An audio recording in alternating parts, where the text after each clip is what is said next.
What's up, everybody? Welcome to, or welcome back to the channel.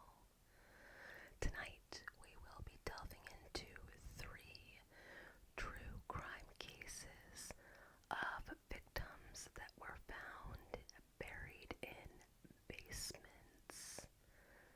I hope this video finds all of you healthy and happy. And here we go. Our first case is that of Patricia Mclone.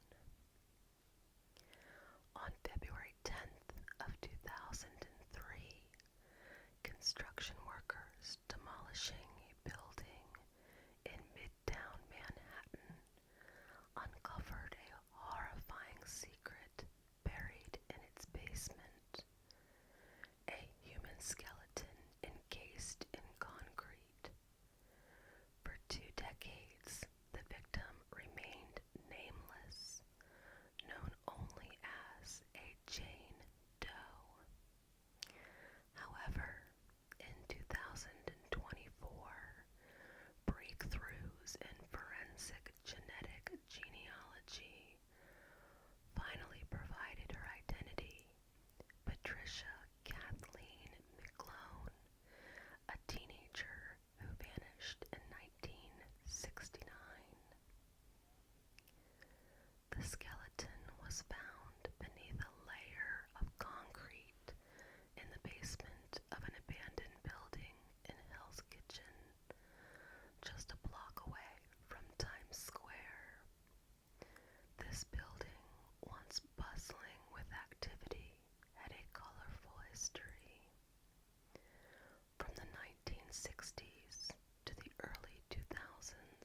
eventually proved pivotal when detectives connected the DNA to the Mclone family.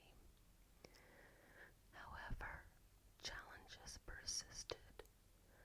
Patricia Mclone's parents had passed away, and she had no siblings. Detectives sought maternal relatives for confirmation and ultimately tested DNA submitted during 9/11 victim identifications.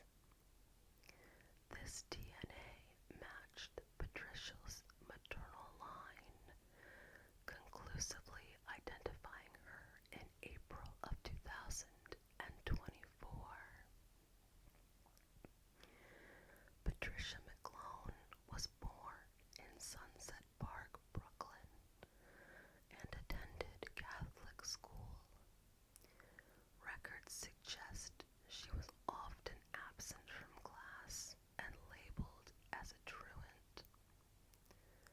By 1969, at just 16 years old, Patricia had married, a rarity even in the 1960s. Her marriage was likely linked to her pregnancy. Investigators suspect Patricia may have had a child, supported by the discovery of the toy soldier near her remains. However, records suggest the child was likely placed up for adoption. Patricia's connection to the Hell's Kitchen building where her body was found is currently unclear. Detective Ryan Glass, the case's lead investigator, revealed that her husband at the time had ties to the building, but the nature of their relationship and any potential involvement in her death remains unknown. The exact circumstances of Patricia's death are still a mystery. Investigators believe she was killed not long after her disappearance in 1969,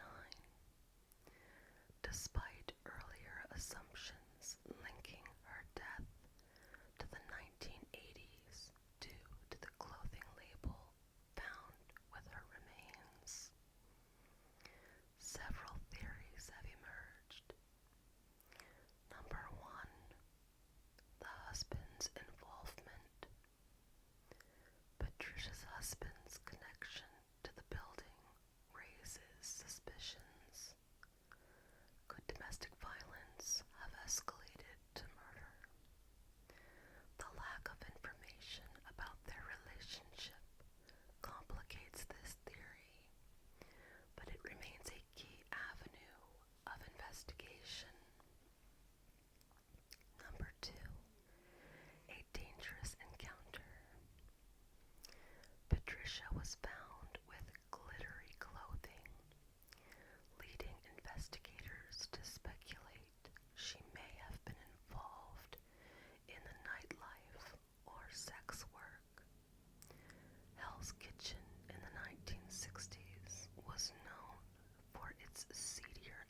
A Michigan home became a crime scene when police discovered a severed torso under a tarp, leading to the conviction of Jared Chance for the brutal murder and dismemberment of 31-year-old Ashley Young. Jared Chance was sentenced to up to 200 years in prison without the possibility of parole for killing Ashley Young. Ashley, who was pursuing a career as an interpreter, met Jared at the age of 26. Despite his reputation for troublemaking, Ashley, known for her kindness, befriended Jared. Her mother, Christine, had separated from Ashley's father when she was still a young child. Raised by parents, including a police officer father, Jared began exhibiting troubling behavior early on, bullying his younger brother Conrad, experiencing drug overdoses, and having violent outbursts. He began drinking heavily and was arrested for entering his ex's house through the doggy door. His friendship with Ashley also ended when he burglarized her apartment, stealing valuable items to sell. Ashley cut off all communication with him. However, years later, found herself working a call center where a mutual friend suggested she reconnect with Jared, who was going through a rough patch. In November of 2018, Ashley spent an evening smoking with Jared and their downstairs neighbor, Mario Nelson, before heading to a hookah lounge and then Mulligan's pub. The following morning, Ashley was supposed to meet her mom, Christine, to sign a lease for a new apartment, but never showed up. When Ashley didn't answer her calls, Christine reached out to all of Ashley's friends, asking about her whereabouts. They all pointed towards Jared, stating that Ashley had been with him the previous night. Christine left a voicemail for Jared saying, "Hello, Jared. My name is Christine Young. I'm looking for my daughter. She was last with you. Is she still with you? She needs to contact me. Tell her I am going to contact the police to report her as a missing person."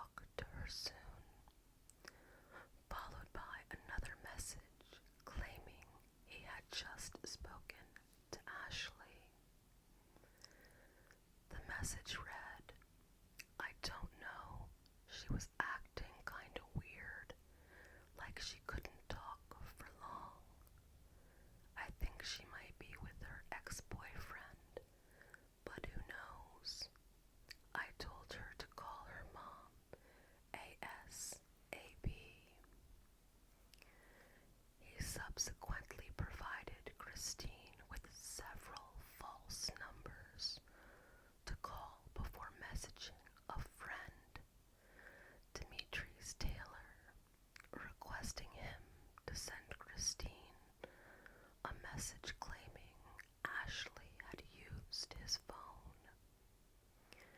However, Demetrius did not comply and revealed the truth to Ashley's mother. Christine approached the police, but they informed her that this did not yet qualify as a missing persons case. Consequently, she visited bars where Jared and Ashley had been, eventually discovering footage of Jared and Ashley exiting one of those bars together. 4 days later, she arrived at Jared's apartment and discovered a plethora of evidence, beginning with a blade in his trash can. Christine also encountered Mario, the neighbor, who had detected a sewage odor emanating from the basement. Upon further investigation, he found blood leaking from beneath a piece of tarp, originating from a torso devoid of arms, head, or legs. The day prior, Jared had requested his family to pick him up, and his brother Conrad observed him moving several items from the apartment, including bins containing black plastic bags. His parents were later charged as accessories to the crime post factum, despite his father taking him to the police station after Conrad caught his brother destroying evidence and compelled him to confess. Police raided Jared's apartment and made a macabre discovery: a purple tote bag containing women's boots, ammonia, gloves, a box with cut-off female legs and arms, sans the hands, and fetal testing positive for Ashley's DNA. The residence was a grisly crime scene with blades, human blood, and tissue scattered from the sink to the washing machine and kitchen tiles. In 2019, Jared faced second-degree murder, mutilation of a dead body,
out of jail.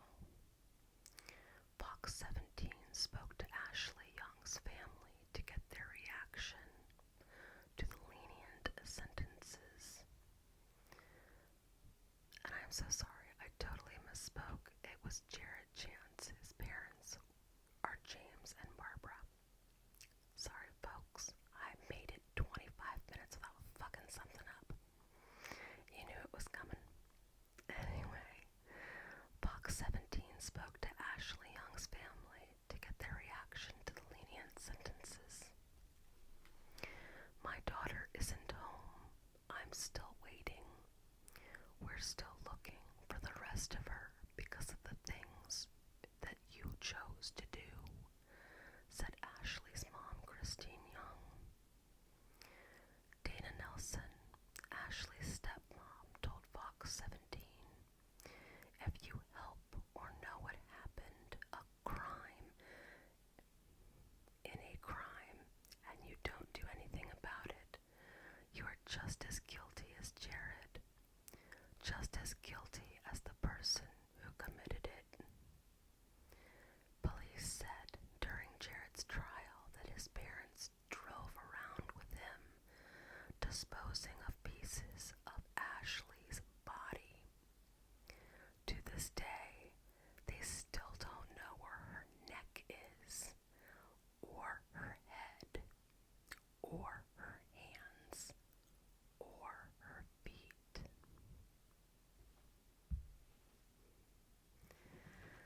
Absolutely terrible. Alright, folks, and our third and final case is that of Anamarie Cochrane Rentola. A Massachusetts woman was sentenced to spend 12 to 14 years in prison after a jury found her guilty of voluntary manslaughter in her fourth trial for the murder of her wife. Cara Rentola had been accused in the death of Anamarie Cochrane Rentola, who was found beaten and strangled in the basement of the couple's Granby home on March 29th of 2010. First responders found Cara sobbing and cradling Anamarie's bloodied body. Both were covered in white paint. Anamarie and Cara were both paramedics.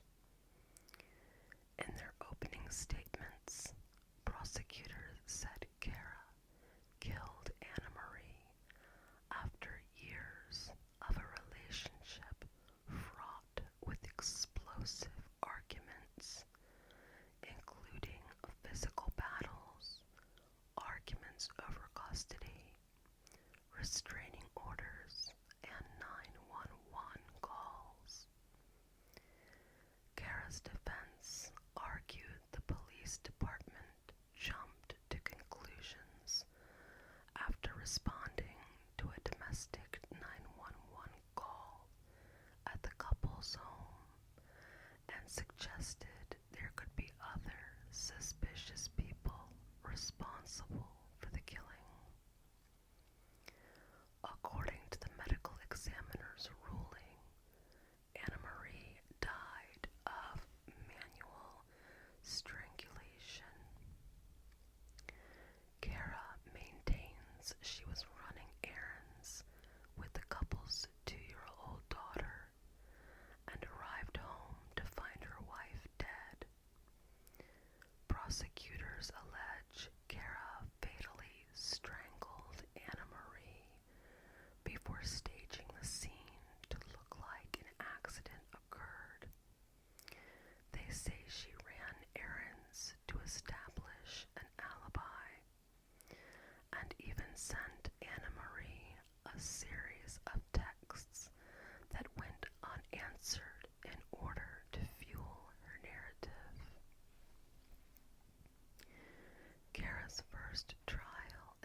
guys, what did you think of these cases tonight?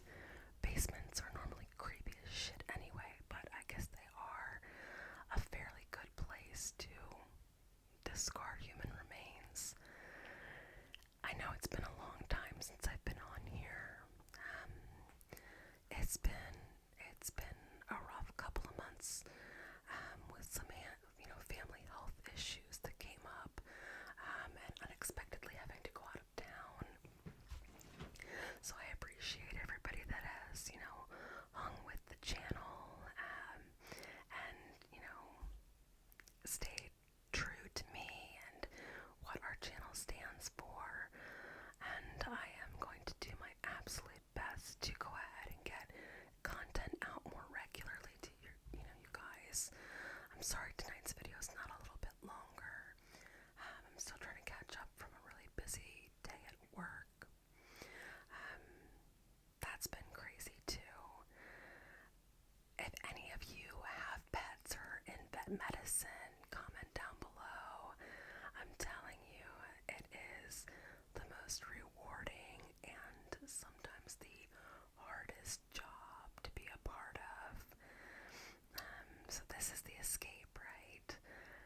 Anyway, I hope this finds all of you healthy and happy and living the dream.